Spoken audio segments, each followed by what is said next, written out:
Auch von meiner Seite ein herzliches Willkommen. Yeah, also very warm welcome from me, and also with working with the motto for publica, where does the wind blow, towards which possible future are we moving, are we developing? That's what foresight is about. Foresight is a method that is used to make the future more handleable, to make it more describable. And so that's for this large topic in terms of prediction at the Ministry of Research, where we ask ourselves precisely this question: which new technologies after digitalization are already in development and will massively impact and determine our future? And how does that come together with societal developments and societal trends? And what foresight is, as a method at its core, is the development of possible future scenarios. And that's incredibly important to me. This is about possible futures. So it's not just about one, but multiple. And these scenarios are always something that could happen. There is no prognosis or prediction which of these scenarios will happen. And there's also not the single scenario that you might work towards. But there is the possibility, because technology is thought into these scenarios, to wonder which political decision points and critical junctures might be important. And that's something I think is particularly important to talk about here at Republica for you and everyone here. It essentially pushes you to think in alternative futures, right? Because technologies can use in different ways and will be used in different ways in these different scenarios. So just again, foresight provides possible scenarios, doesn't provide prognoses or probabilities. And there's also no specific recommendation for what you should be doing. It just is supposed to enable you to think flexibly. And one thing I want to present are the 6 scenarios for the year 2030 and past that essentially might be deduced from the scenarios that we currently see or that might be foreseeable. So one is very clear, the European way. So if you imagine the year 2030, a European way would include a strong Europe, and the EU with all its member states essentially has a very self-confident and independent industrial policy in a hard global, very tough global competition. That's this image of a strong Europe. So if you want to say that very pointedly, it essentially means made in Europe creates confidence and trust, right? So you create, it's about all these feelings that are linked to this complex of Europe. Another scenario is competition mode, where until the year 2030 and beyond that, there's a strong economic liberalization. It's about fair competition and a lot of personal initiative. So everyone is essentially responsible for their own fate, and that leads to a new economic dynamic. And it means that social and economic added value become decisive. A slightly different scenario when you imagine what this means for digitalization and the use of digital technologies. It already becomes clear that digitalization will play a completely different role in these different scenarios. I just want to briefly present 2 other scenarios. And here I really want to say that these scenarios were written down in the year 2020, so almost 2 years ago. And and here you can maybe see how quickly these scenarios can suddenly become reality. For scenario number 3, this is especially clear, the return of the blocks, where it says Germany is faced with social challenges and a difficult geopolitical environment. And I think it's clear what I'm talking about here with regards to Russia and Ukraine. There's isolation instead of being an export nation. The keywords are security, national national supply, and kind of defining your own identity. And the fourth scenario is slightly different, where there suddenly, or maybe not that suddenly, are unexpected boomerang effects. So Germany, due to insufficient number of reforms, Germany hasn't developed in the way it was expected to, so it's become less attractive. Societal polarization has increased. There's a picture here that indicates polarization between a countryside and cities. I don't think it's necessarily where the line will go, but that's something we can discuss. But the result is certainly that only part of society can even use the new technologies. Hopefully, hopefully this is not going to be the broadband development in what Germany looks like. Then number 5 is the bonus system. A point-based system is introduced as a central political instrument of control. Maybe in the back of your mind, you might hear that you've maybe heard something like that before with relation to Asia. And despite a democratic basis and even though it's voluntary and there are democratic rules, this creates an enormous competition, enormous social competition in social media. For example, through competition in social media. In that case, correct behavior, in quotes, is rewarded. And there's a 6th scenario, regional ecologization. In this case, the market economy in the future is really socially and ecologically oriented, and the new central indicators that are used to measure whether we're on the right path essentially follows the goals: sustainability, quality of life, and time well-being, or time prosperity. And almost the entire society is oriented around these ideas. And the key word is essentially environmental protection is being driven by communities. These are scenarios that I think make very clear how differently technology can be used in these worlds, and makes clear that you really need to deal with regulation after all. And that's what the ministry does.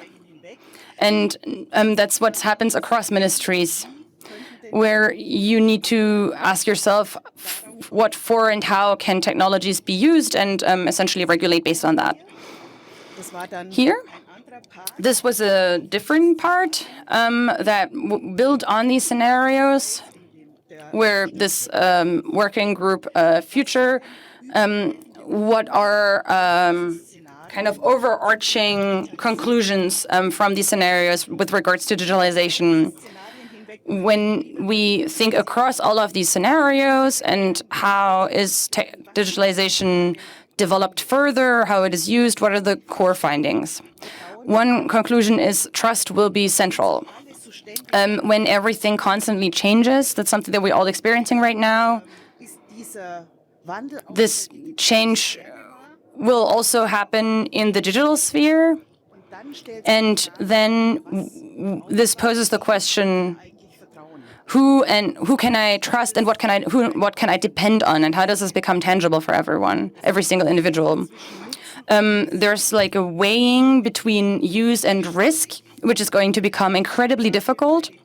It's something we're already experiencing right now with increasingly new fake possibilities for what's true, what's fake.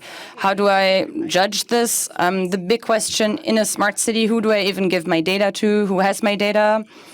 I share so much data. That's this paradox of use in these networks, which are pushed and further strengthened through network effects, but which will become incredibly obvious in this digital sphere. You might mistrust large providers, but you use the services regardless because you don't see any other alternatives or opportunities, because you definitely want to use them. That is a conclusion based on all of these scenarios, so now you need to do something with that. And that's also something that's discussed a lot here. So what are the rules, what's the rule framework. The EU wants to implement a few of these regulations this year. What could a safe framework look like that enables trust in the system? And there, the more perceived security there is, the less we depend on trust. What I need for that on a technological level, I need to be able to judge the authenticity. Is something true? Is this really coming from that person? Is it something I can depend on? Is it something I can trust? And there's an additional point here. We learn a lot of our behaviors and values are learned from our family. That's something that was found by a study that was also initiated by the working group Future. It was a representative survey in Germany.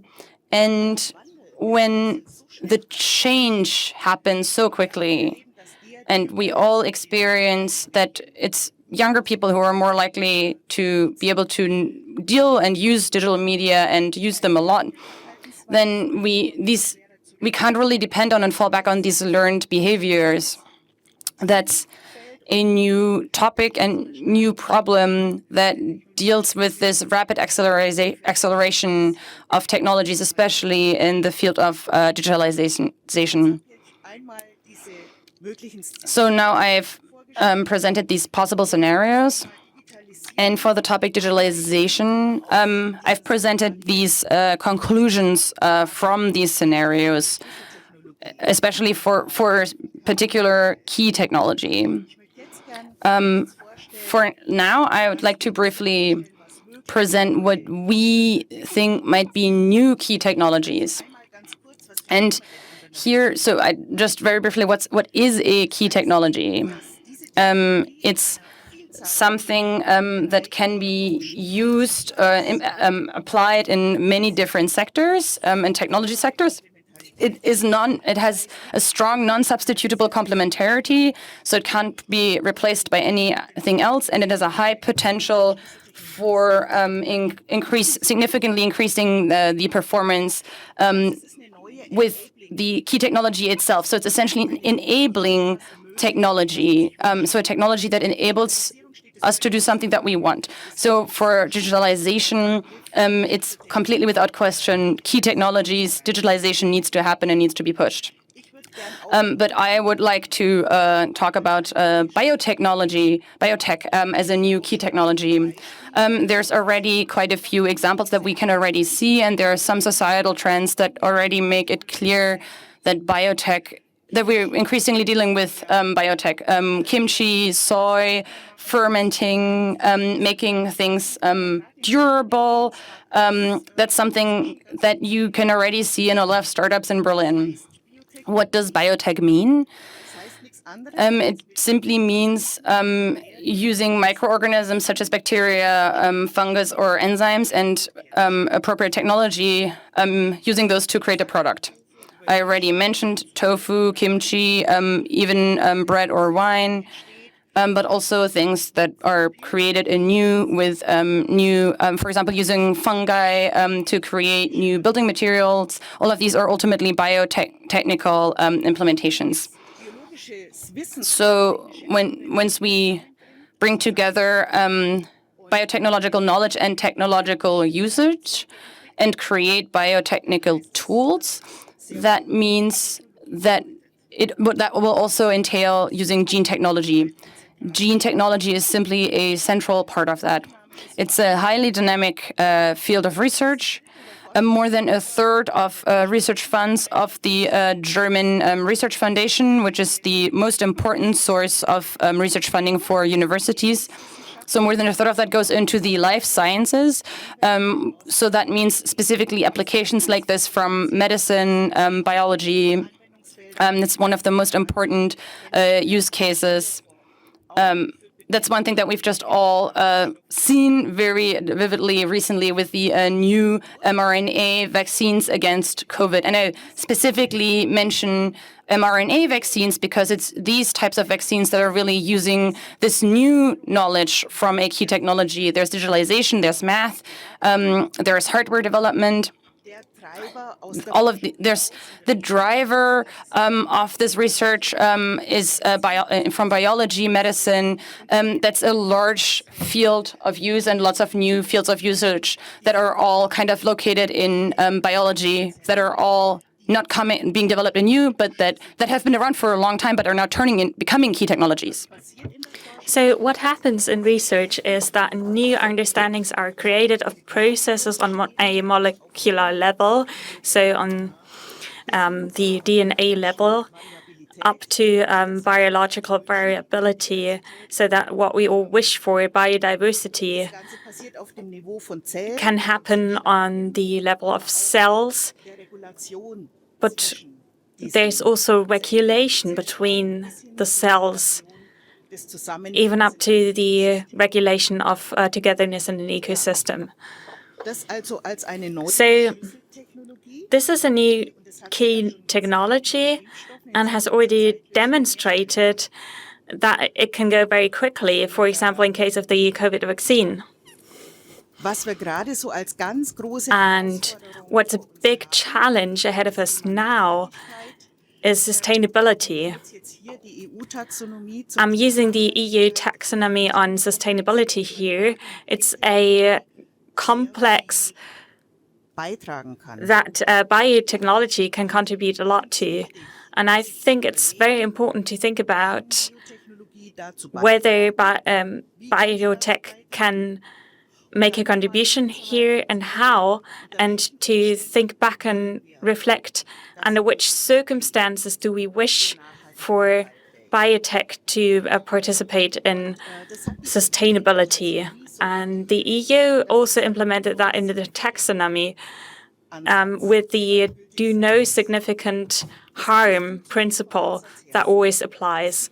So basically, this is how it works. There's 6 clearly defined goals that are defined as sustainability goals, and none of those goals can be violated, even if your contribution is extremely valuable.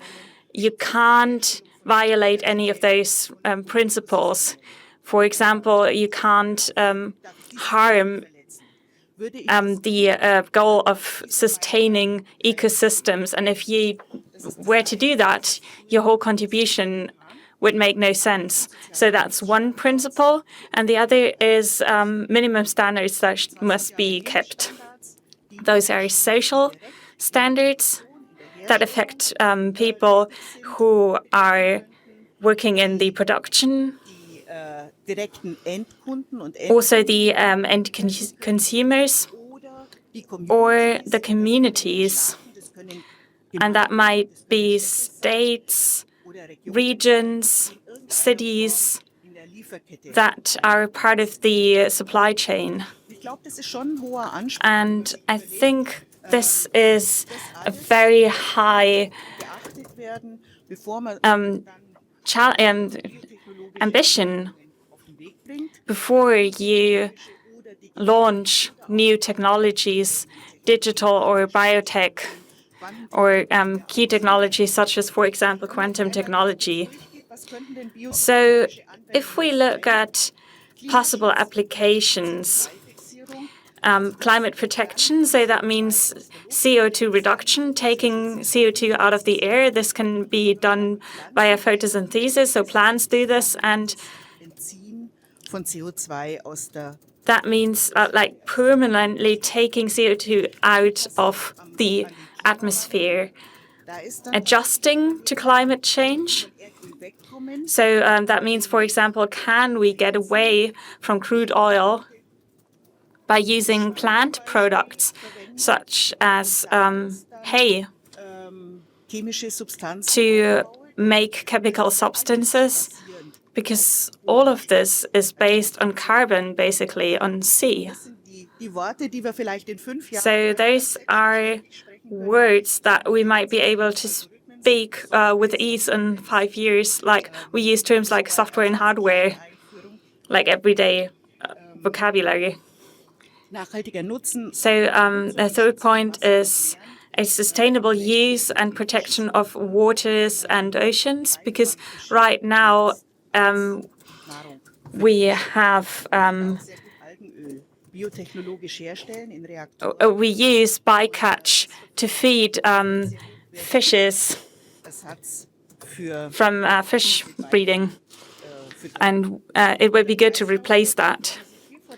Then we have circular economy. You can look at fascinating examples here in the halls. For example, fertilizer for tomatoes in space.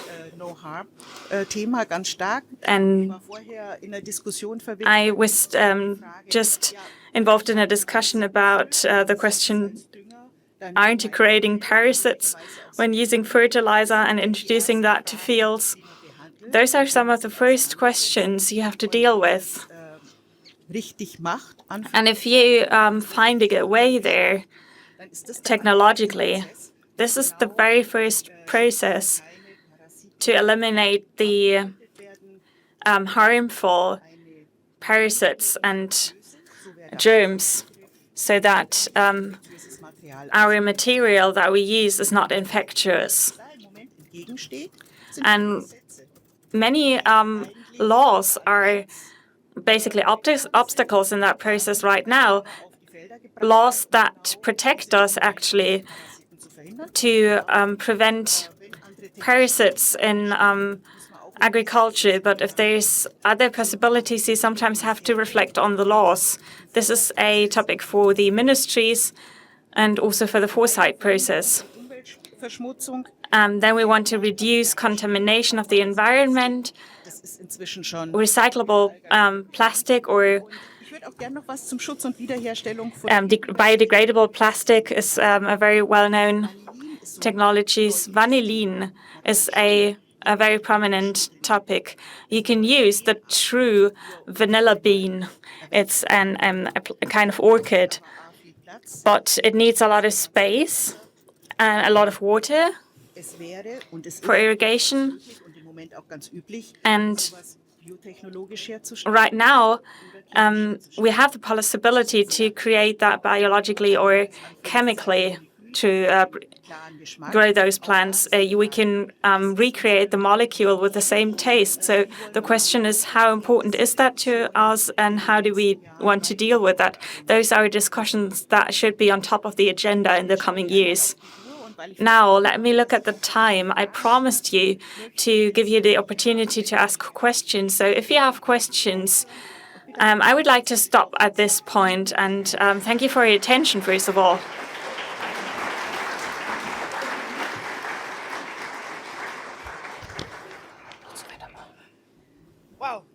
Wow. So there's a lot of hope and perspectives, as we can see from your talk. That's a good outlook for the future. Anyone here in the audience with questions? Yeah, in the front row. Thank you very much for the input and a very interesting and insightful presentation and insights into what you're doing and the glass ball you use. Do you have a tip on how to start this process if you want to use it as an authority, for example? How do you make the first steps? The studies and the scenarios are all accessible on the website of the Research Ministry and under Foresight, and that's a good introduction. This is where you can inform yourself, and you can download and use the material, and the ministry will be happy, I'm sure of that.